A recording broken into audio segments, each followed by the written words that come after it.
next week. And I thought while we're preparing for launch, I'm going to share with you what we're all going through. I'm going to get a little vulnerable, tell you about what's kind of been going on in the business over the last few months, and just hang in. Who knows what's going to fall out of this mouth today? All right, so as always, let's kick off with our theme song as we wait for our VIPs to come on in, and then we'll be back with a candid conversation and some behind the scenes chat on what we're going to talk about.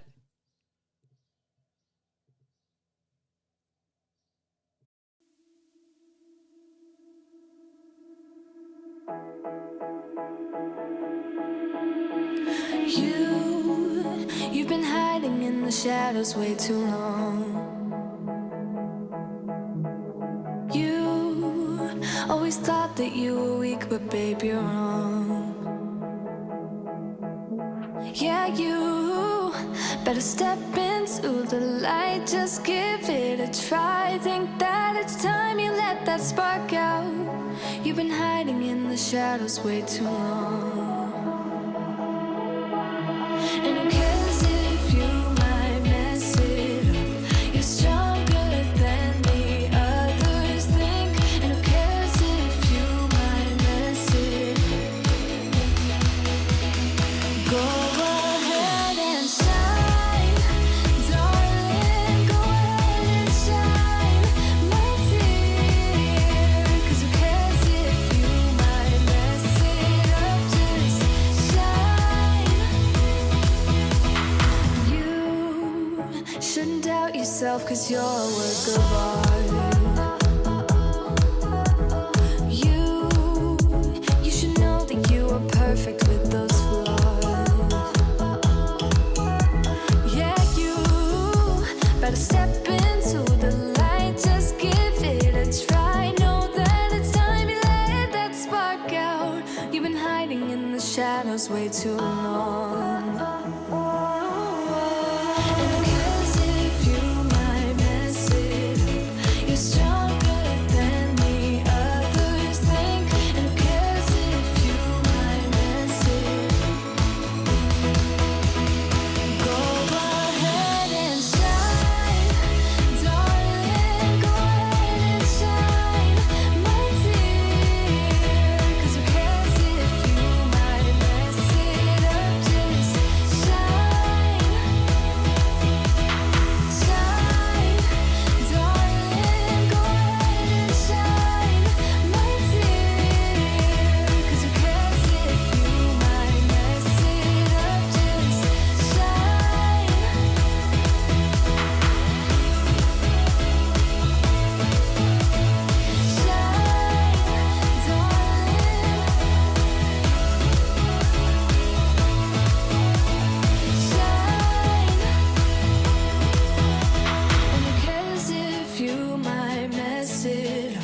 You're stronger than the others think. And who cares if you might mess it up? Shine. Go ahead and shine, darling. Go ahead and shine, my dear. 'Cause who cares if you might mess it up? Just shine, shine, darling. Go ahead and shine, my dear. 'Cause who cares if you might mess it up? Just shine. Hello, beautiful humans out there in the big wide world. We are today having a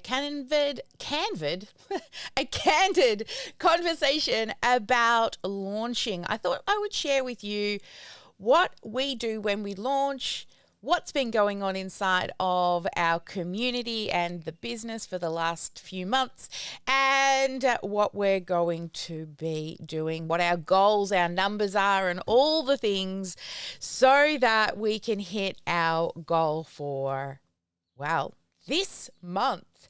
So first off, Look, today I'm going to get vulnerable, all right? I really don't have a lot of notes. I've written a couple of dot points down about what I want to cover today, but I'm just going to see what falls out of this mouth of mine, okay? So we're going to talk about launch. We're going to talk about why we haven't launched since March or April.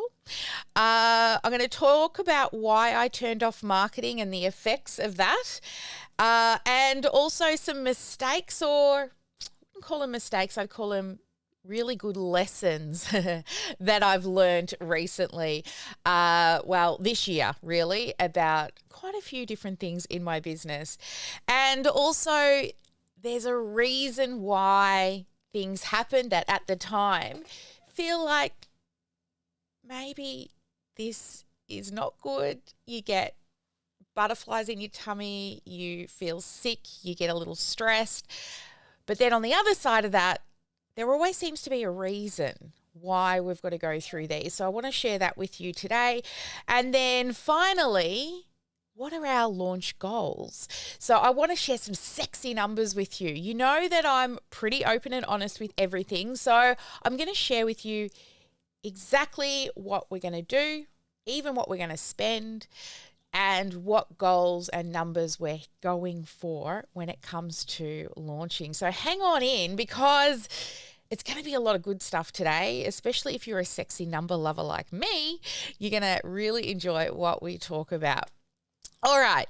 So the first thing that we're going to talk about is, why have we not launched? All right. Take a moment, Sally.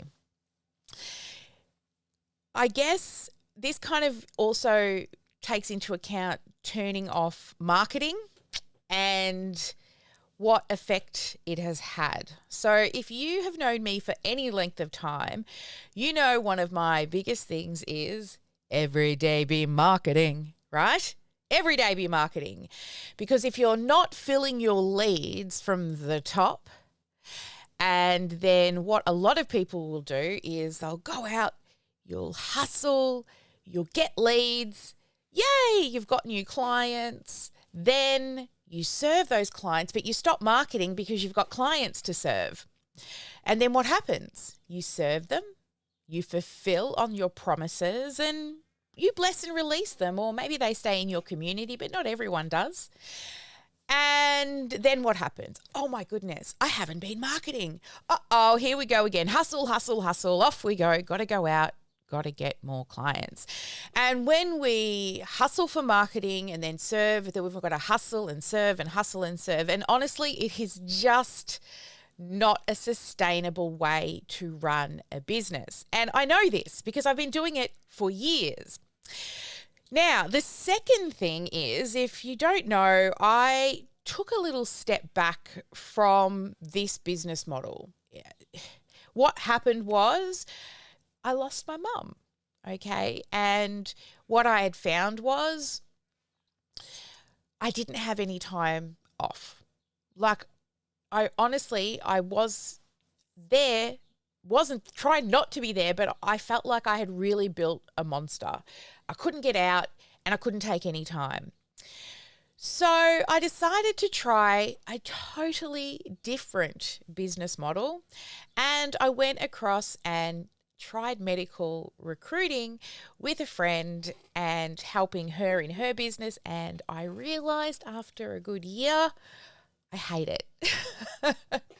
To be honest, it was a repetitive thing of the same thing on repeat. Check emails, reply to hospitals, talk to doctors, check more emails, place a doctor, do compliance, talk to the hospital, and then do it on repeat. Literally living in the inbox.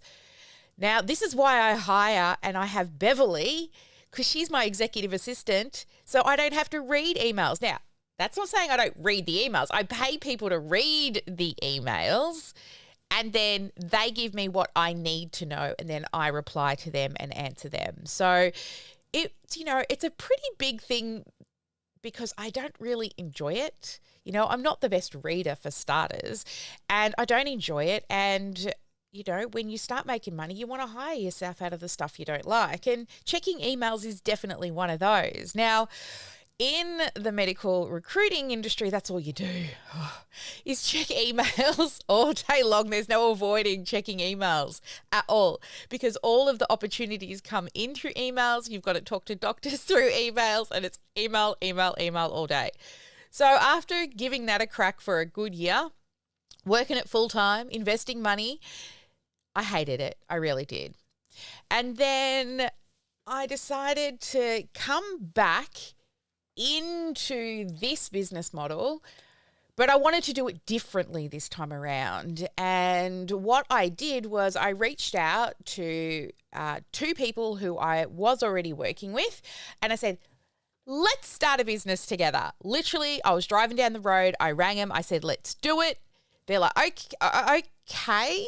And then I'm like, okay, I'm going to go buy a business name. And then I came up with a business name, OmniSuite, went and bought it. Then I'm like, okay, let's set up a company. Just Googled how, jumped into ASIC, set up the company, gave everybody shares, which apparently is equity. And that was it. We were off to the races. And in the first 3 months, we did really well. I got to where I wanted. I got to what took me 3 years to get to. I got to in less than 3 months this time because I had a lot of experience behind what it was that I'd done previously because it was super successful, made lots of money, but, I felt like really tied to it. So I brought in a couple of partners. And unfortunately, when you are running a company and you're just really starting out, you don't pay yourself anything. You pay your staff first. And one of the staff members, one of the partners, honestly, I kind of threw it at her without really thinking that she needs the money. She's not in a position to be able to work for free. So I started paying her. I was paying her still as an employee at the start, but really needed the money. So I said, well, the other 2 of us aren't drawing a wage. Let's do that for you.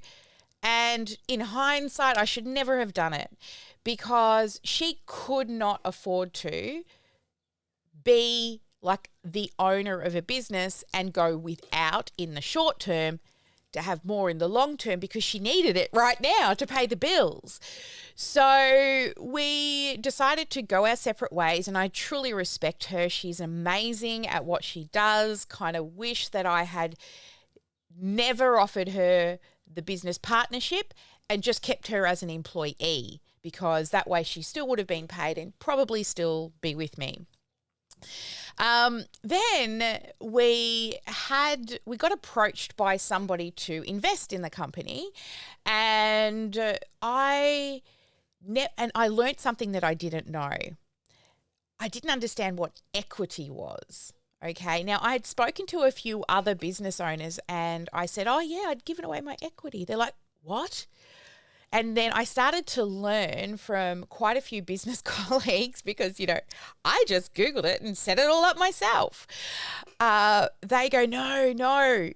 Many business owners bring in investors, bring in partners, but they do not give away shares in their company, especially if it's your IP, which it definitely is my IP that I've built over the last 10 years. So I learned a lot. When I spoke to my accountant and my lawyer, especially my accountant, he went through me like a ton of bricks. He's like, "What have you done? Never do this again. Make sure you speak to me first. You don't just give away shares. There's other ways that you can bring in partners without giving away your equity." So I learned that equity is actually tied to your IP, and equity holders generally, if the equity holder was to leave the business, generally the business would fall apart because it can't run without them, right? And I'm like, oh, I didn't know.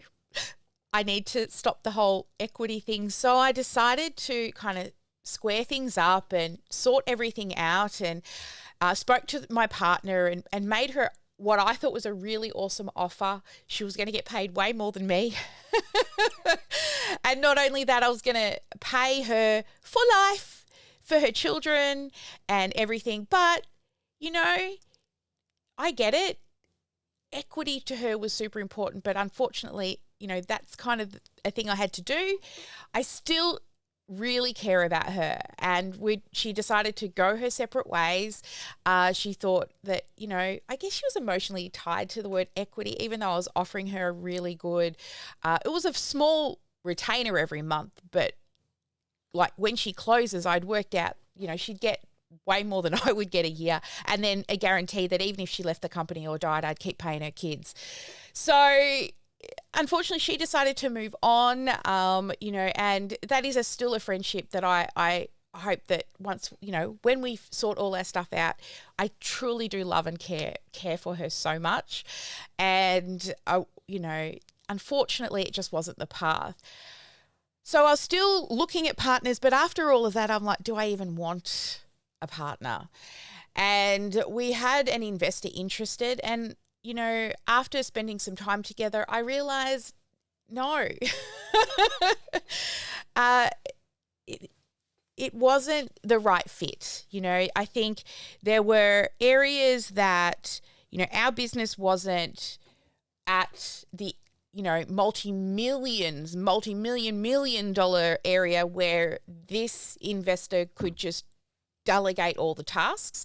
She still needed to be in operations, and that means knowing how to really be very fluent on the computer.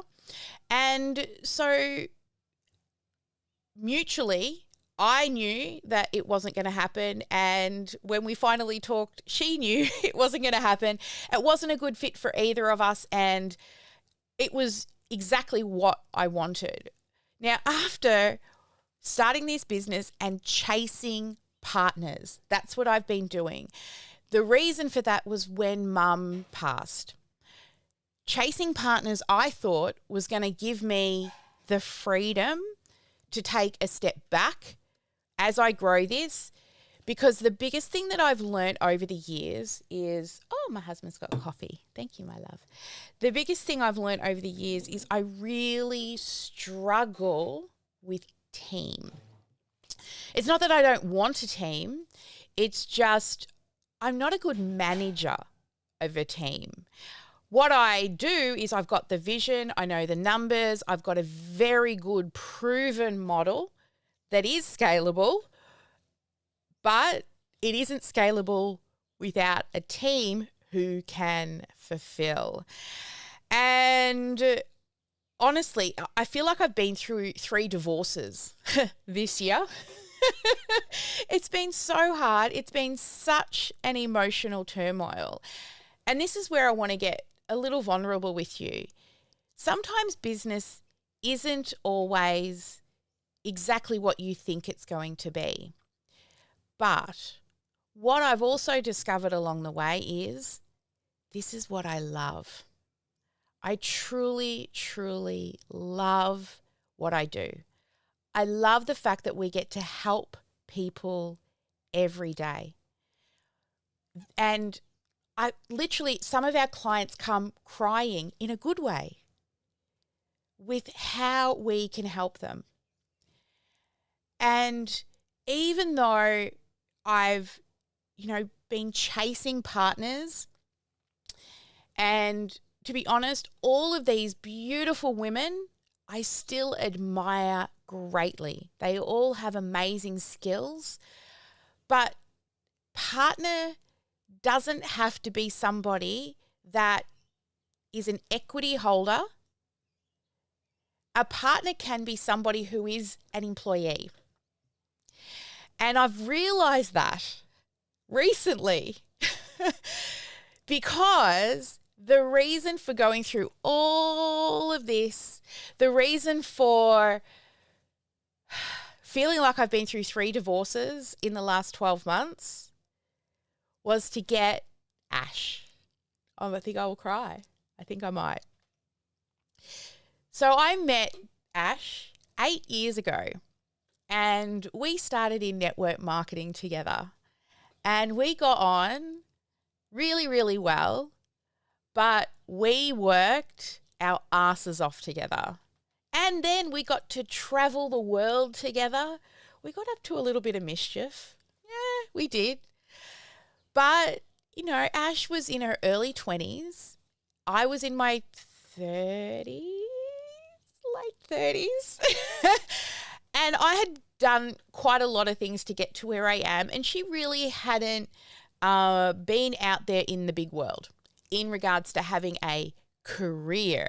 Lots of jobs, like all of us when we start out, right? Pouring beers, working in retail, working in a cafe, whatever it is, we all have a job. But she'd never really had a career. Not only that, she wanted to buy a house. And who's going to give you a loan for a house if you're working in a company that's not paying you anything or bugger all? So I get it. Off she went. She went and got a full-time job, and I saw her go from receptionist and worked her way up to property manager in a real estate. She got poached by another company for her portfolio. She lost that job, not because of who she is, just because they bought the portfolio and not her. But within 2 days, she went out and got another job. Within 2 weeks, she was assistant store manager for a large company, Smiggle, right? Then I saw her move to store manager, increase the revenue, increase the team success rate to the point where they started sending her out to other stores to improve teams, and then increase their revenue and increase the productivity of the team and the cohesiveness of the team. Then she went to another company for the same reason. They wanted her for her team skills. So she moved to the largest shopping centre in the Southern Hemisphere, worked for Skechers, but the poor thing had to get down on her hands and knees every day and put shoes on people. I mean, at least in Smiggle, she got to decorate lots of colourful things every day. But this was up and down, doing up shoes and never getting the store manager role, always staying in assistant manager. And she had goals, she had vision, she had dreams. So that was an 8-year gap between when we first started working together to now. Luckily, when the business partner turned down the offer that I made, I now had this revenue that I was about to offer to this business partner got freed up. And because it got freed up, Ash wasn't happy where she was. And I said, "Oh, hi, how you going? Oh, we catch up every so often. Looking for a job?" Thinking, of course, as always, she would say no. And she was like, "Yeah, okay." And then we put a package together. It was it's a good starting package. I know she's worth more because I totally see the value in her. And now I feel like I have my integrator. So if you've ever read Rocket Full, you know that there's the visionary and the integrator. And being an integrator is a little bit of a thankless job at times because you've constantly got to be, cracking the whip, but also got to be good and nice. But sometimes you've got to be not nice as well to make sure that the team works well. And her personality, she thrives in learning how to manage people. It's her zone of genius. It is that when to talk to them nice, when to have fun, and then when to take away fun because some targets didn't get hit. And if, as a business, we can't just have fun all the time. That's probably how I like to roll, right? Whenever I've had to fire people, I would write a script. I would practice. I would talk to my therapist. I'd bring a friend in the room so I would try not to cry. Honestly, I have rose-colored glasses for everything. And that's another thing I found out about myself in the last 12 months is people can take advantage of me because I am very good at trying to just give stuff away. I'm really good at giving things away, and I didn't realize how much people take advantage of that because I do. For me, if I can pay people money, I feel like, that's a little bit of the way I show love because I never really had money growing up. I used to eat out of the salvo bin, not like a real bin, but, there was a bin out the front of the salvos that people would put food in the morning. And if you got there early, you could get food to eat. And so I would go there to get food and then I'd go off to some kind of training or I think at the time I was doing how to get a job placement that was sponsored by the government. But Ash is the reason why I've been through 3 divorces this year. But I do need to ensure that I keep business and friendship separate.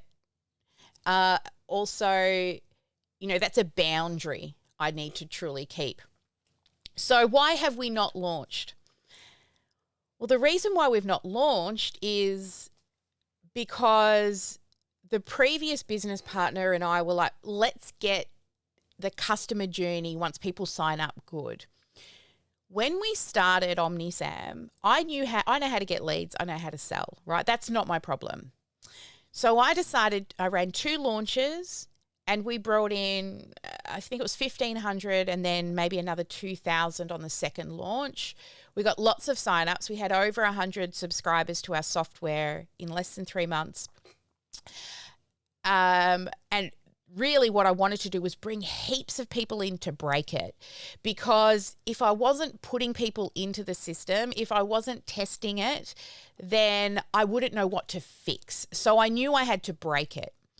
Well, actually just bring lots of people through it to find out where they get stuck, what their problems are, what my problems are, what areas I need to fix.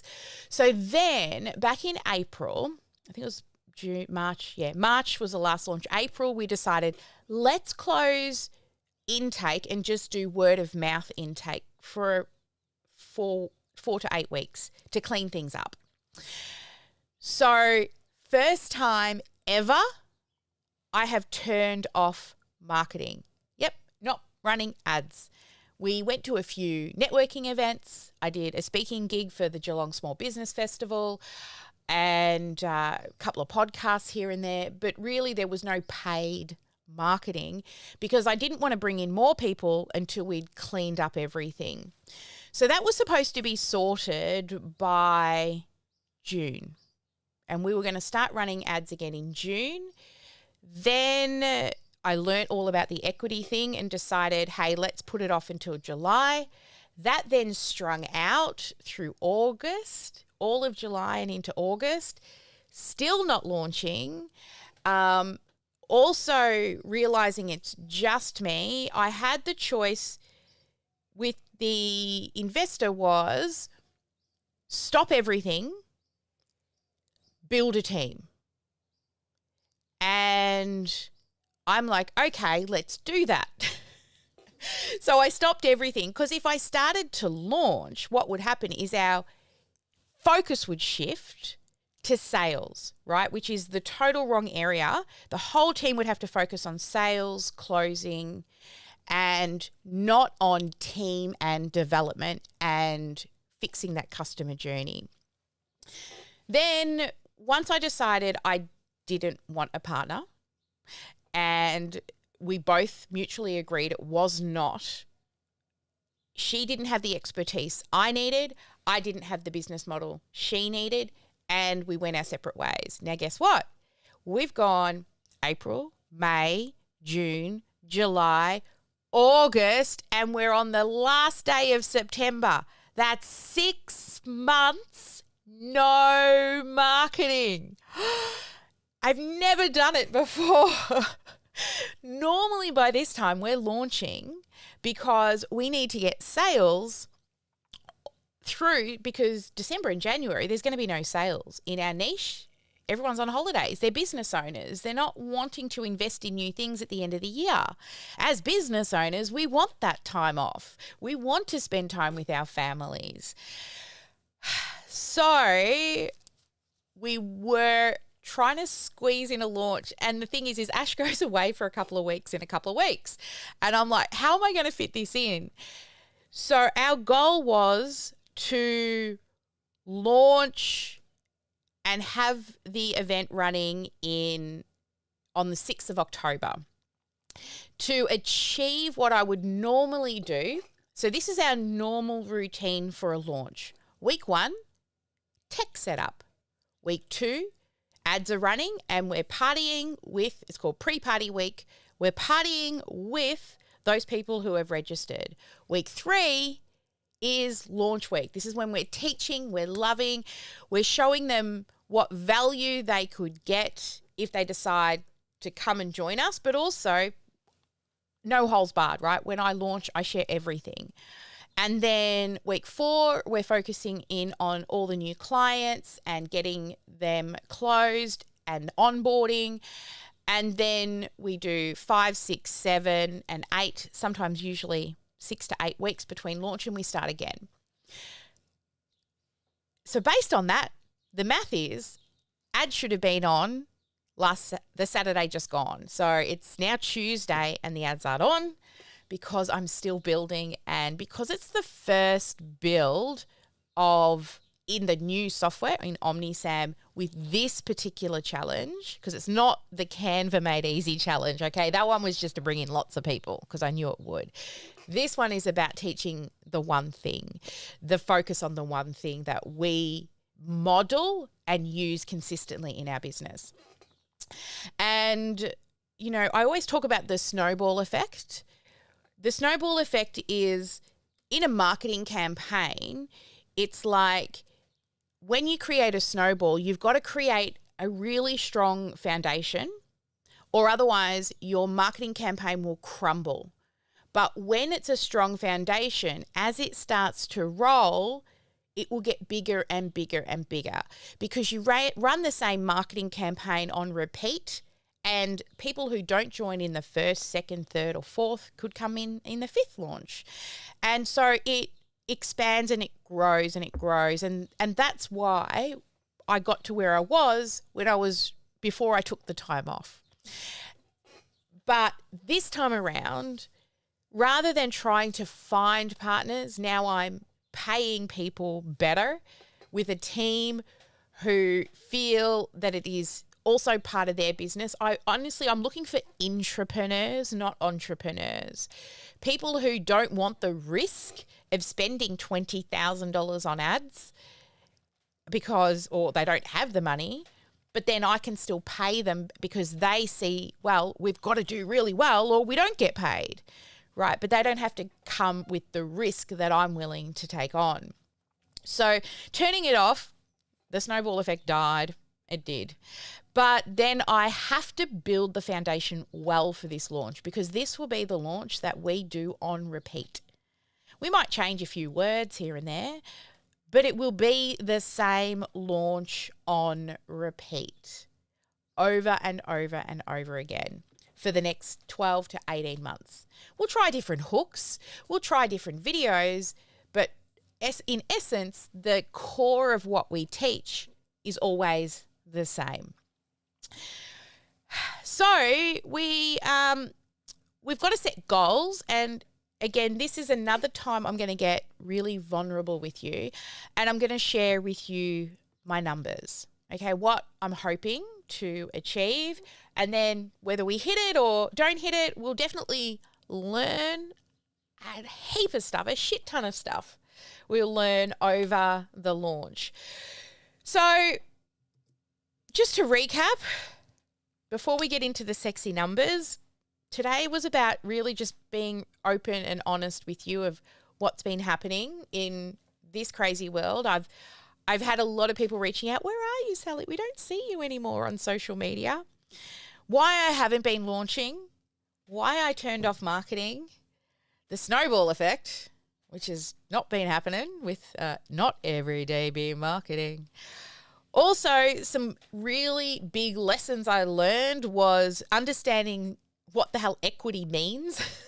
I didn't understand. I really didn't. I know that sounds silly, but I didn't really understand. Equity is your IP.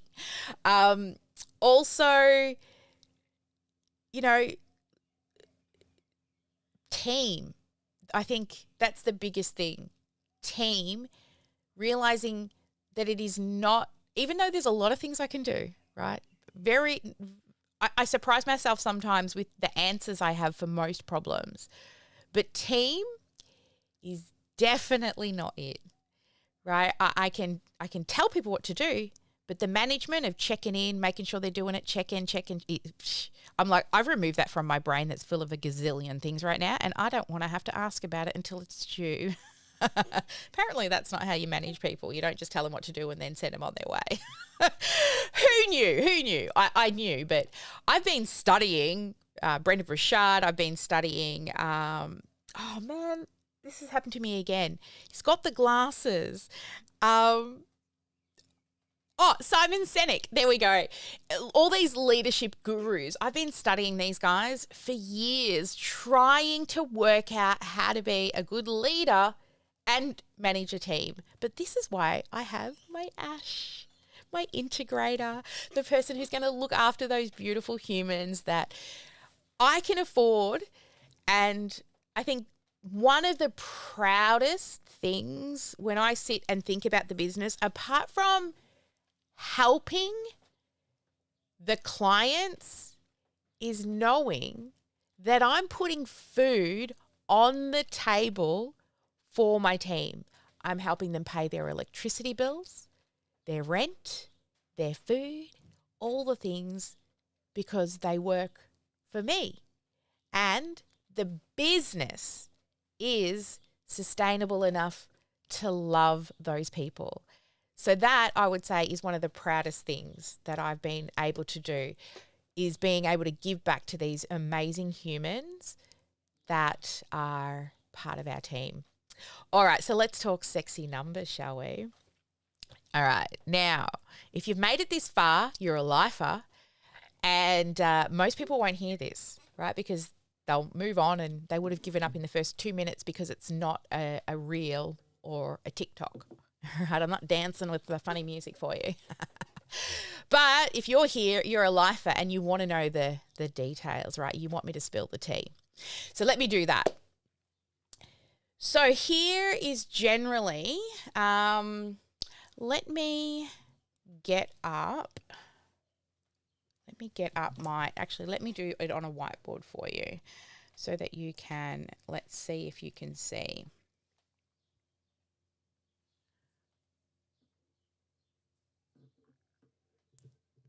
Come on, come on. All right, let's see if you can see. Is there I'll plug you in. Even though oops, I must have forgot to plug you in last night. Okay, you don't want to see what just happened over here, but the coffee is everywhere. We're going to move the book. We're going to keep continuing on, and you know what? It can't fall any further than all over the bench. Oh, hang on. I'll move the important books and throw them on the floor. The joys of live and spilling coffee. All right. The rest will just have to sit there in the mess. Hang on one second. This is really the joys of live right now, when you spill an entire hot cup of coffee. Okay. Clean the iPad. It smells amazing in here, just saying. If you love coffee. And there's another stain on the carpet. Oh, well. Oh, well. Okay. I got it plugged in now. Let's try this again. Let's see if this thing still works. Okay. So it is capturing. Now we've got to go to video pencil. That is not what we want. All right, Ma, if you're listening to this, I hope you remember to edit all of this mess out. Team, if you can message Ma and make sure she listens to this episode properly to edit it as well, because there's probably a lot that we don't need. Yay, it's working. All right. So let's just do it on this screen. And let's bring up, where is the video pencil scene?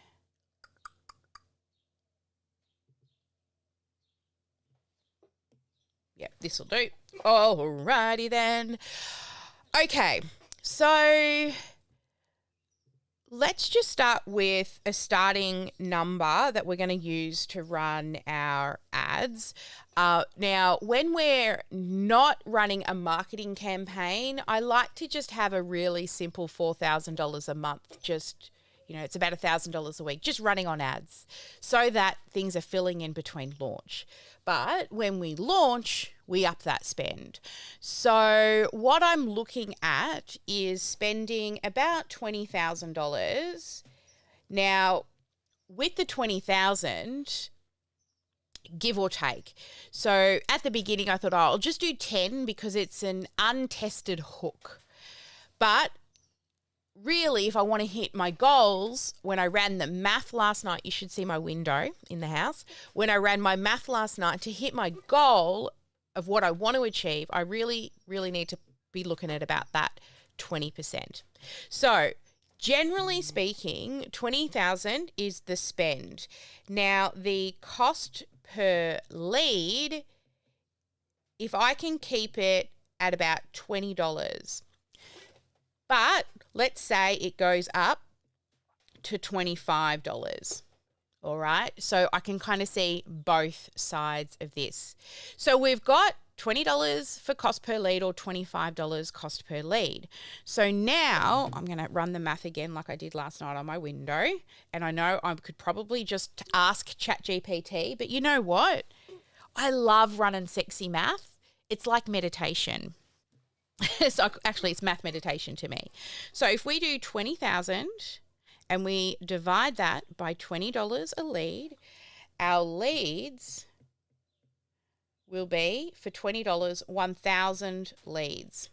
And if we spend 20,000 and it costs us $25 a lead, we're looking at 800 leads. Okay, so that's how many leads that we'll get with those two cost per leads.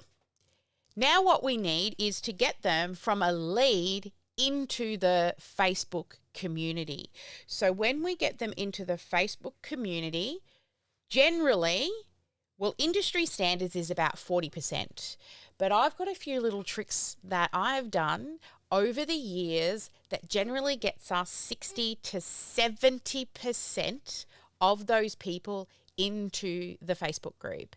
It's part of this awesome idea I had years ago that really entices people to join us in the group. So let's base that on our 70%. Actually, let's just be conservative, all right? We always be conservative. When I am doing my math, I overestimate when I'm going to spend something and I underestimate when I'm going to get something. That way I'm always winning. So let's just say, where'd you go?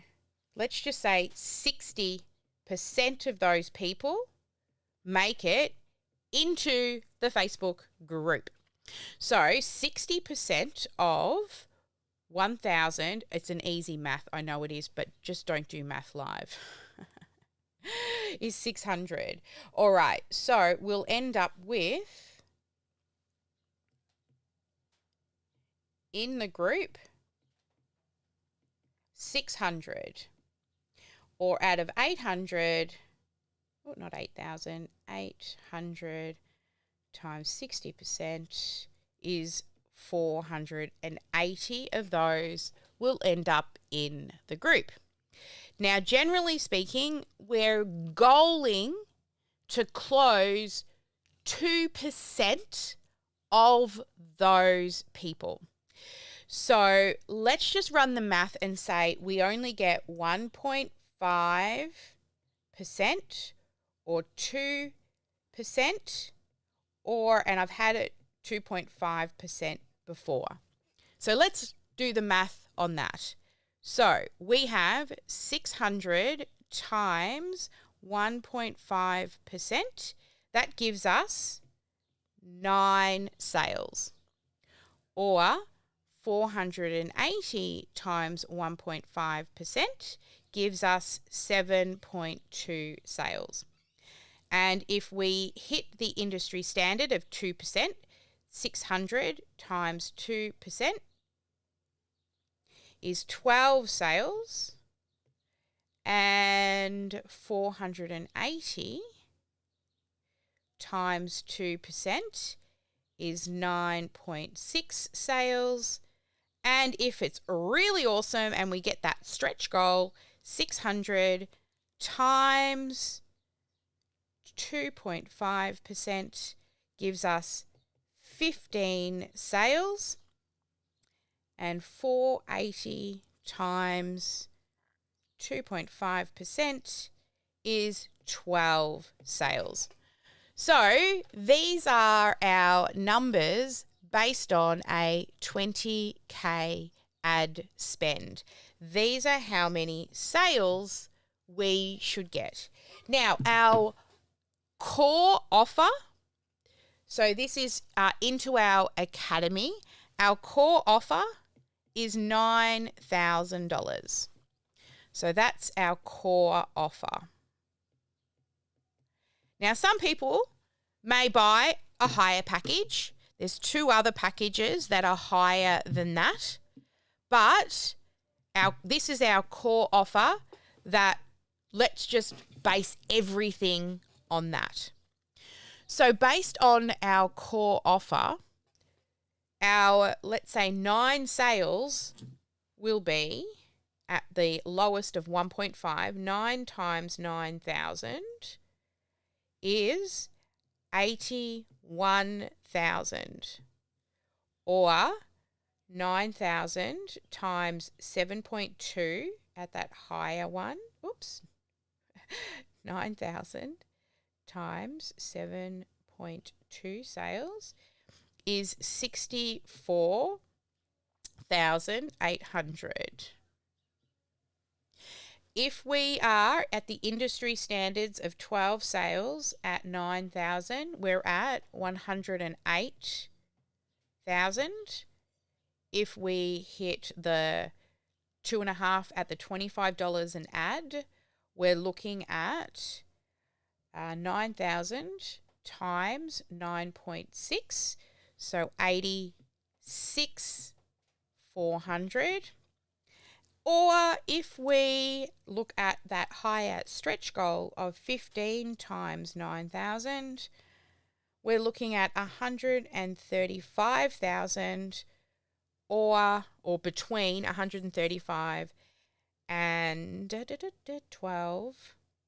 Oh, well, 12's up there, is 108,000.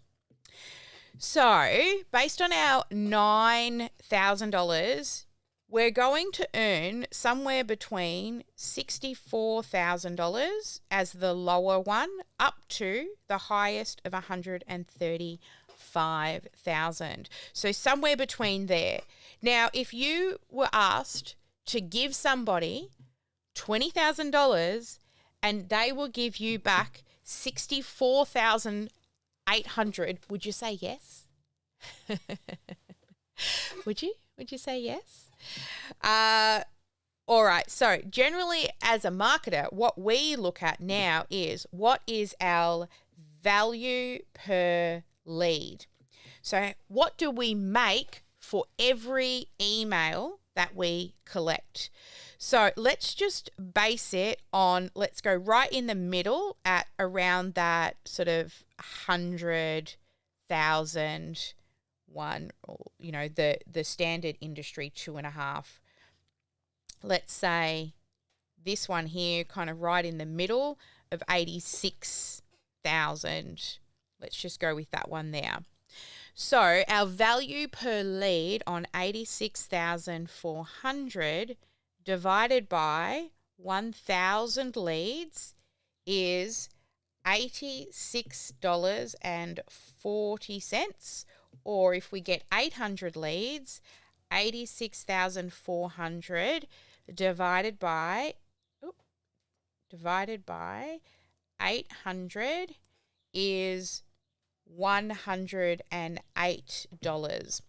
So our cost per lead was $20 or $25.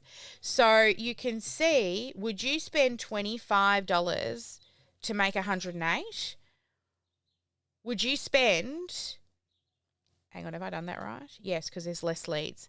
Would you spend $20 to make $86.40? Of course you would. Of course you would.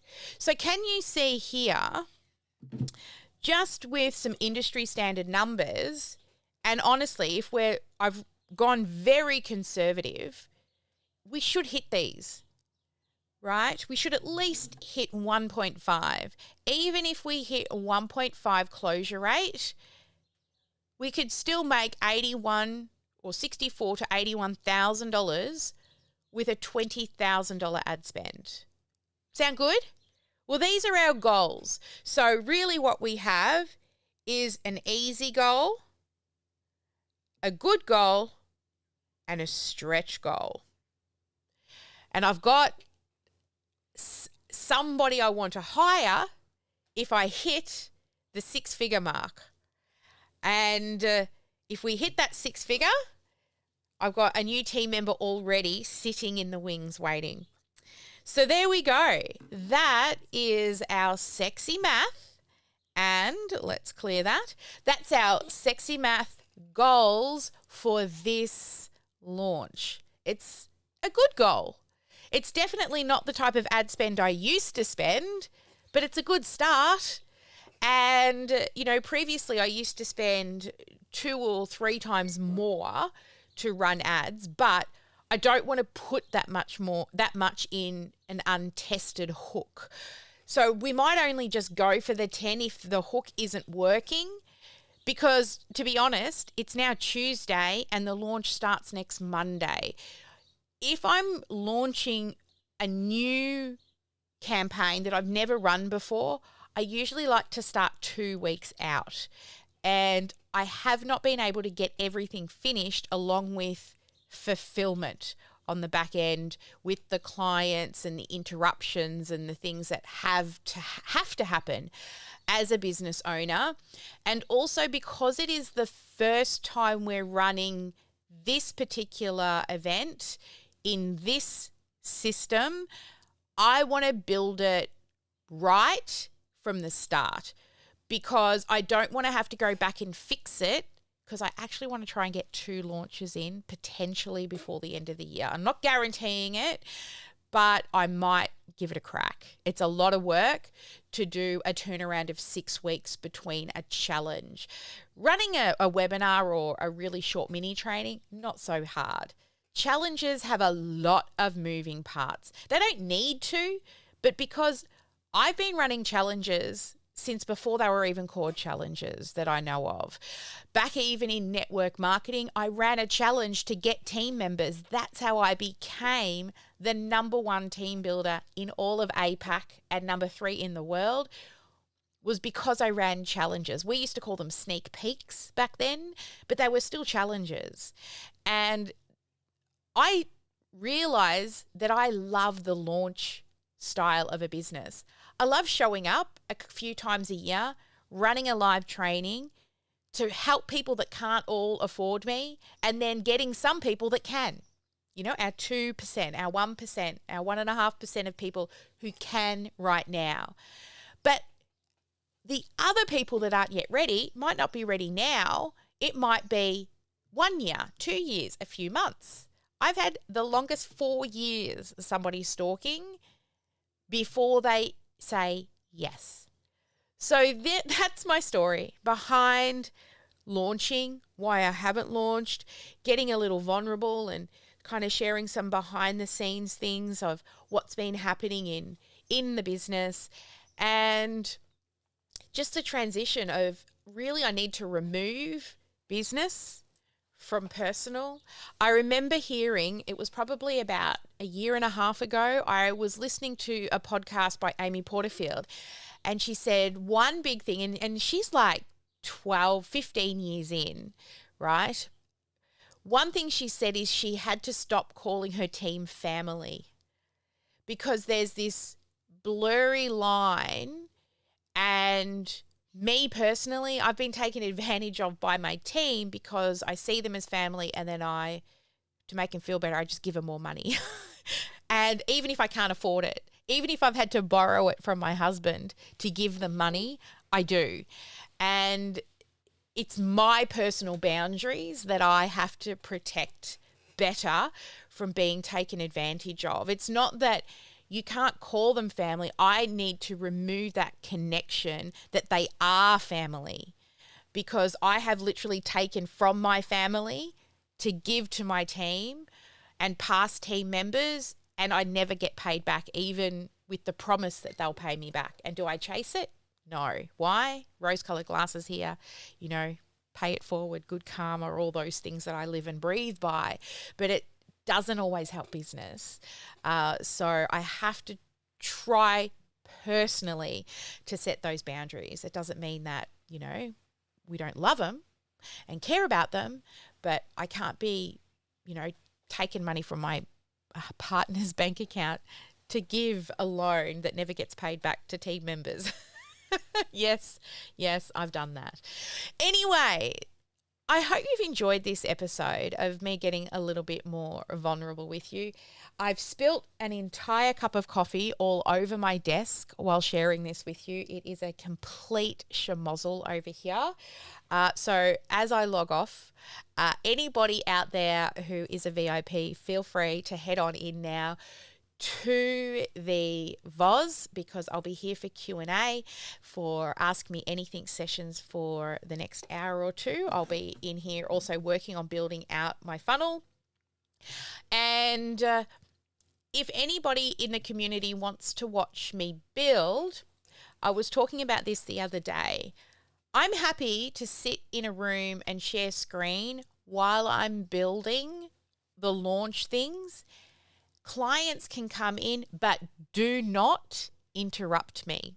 Don't ask me questions, because it will slow me down. I'm happy for you to get a look behind the scenes and see how I build and all the things that I'm putting together right now, but please don't interrupt me. You can come in as a stalker, okay? You can be a butterfly on the wall. So I might hang out in the butterfly room. There you go. I'll hang out in the butterfly room. You can be a butterfly on the wall, but do not interrupt me. The only people who have permission to interrupt me is Beverly, she's my executive assistant, and Ash, because she's our customer success manager, but nobody else is allowed to if you want to stalk and watch me build the funnel. I was thinking, what's the name of that software? Twitch, I think it is, that people like stream their video games and things like that. Maybe I'll stream it on Twitch as well. Who knows? Just having a bit of a play, because I've always been a pretty open book with everything. And over the last year, really, I have been a very closed book while I'm trying to sort my shit out. And I want to move back to the way I have been, without fear, without judgment, because I'm just doing the best I can with what I've got. And I need to lean into that again. And it's been something that I've been really scared and hesitant of. I think it's just with everything people have been sharing with me have in a way shut down my personality, that I've been too scared, fear of judgment, fear of doing the wrong thing.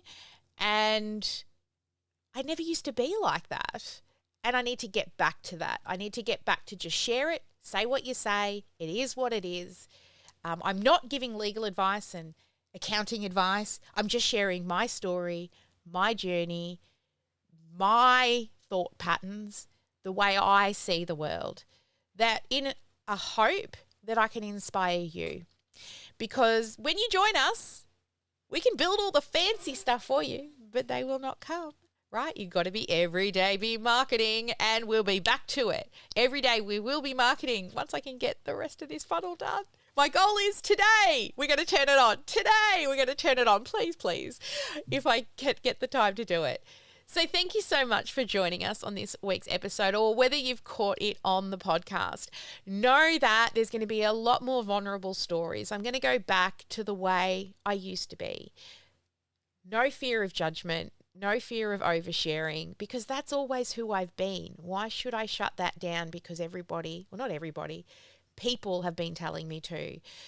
And no, I got to where I was and where I am and as well known as I am because I never used to be scared to share it all, right? The good and the bad and the ugly.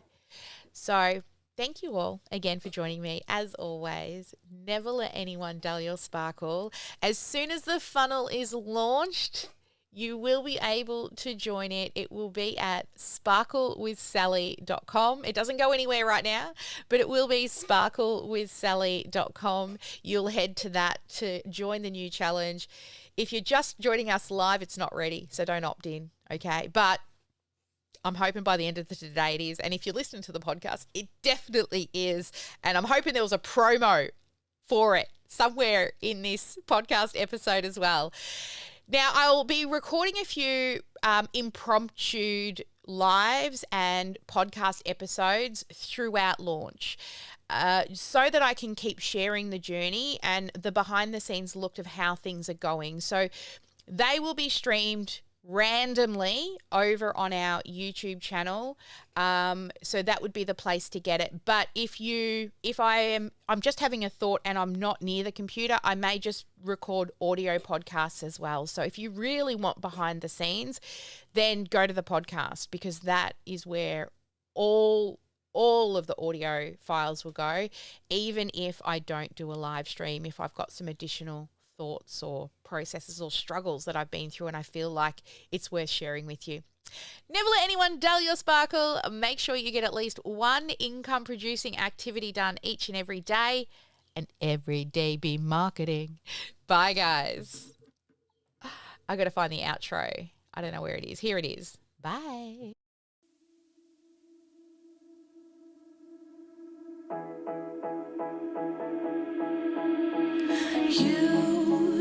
You've been hiding in the shadows way too long. You always thought that you were weak, but babe, you're wrong. Yeah, you better step into the light, just give it a try. Think that it's time you let that spark out. You've been hiding in the shadows way too long.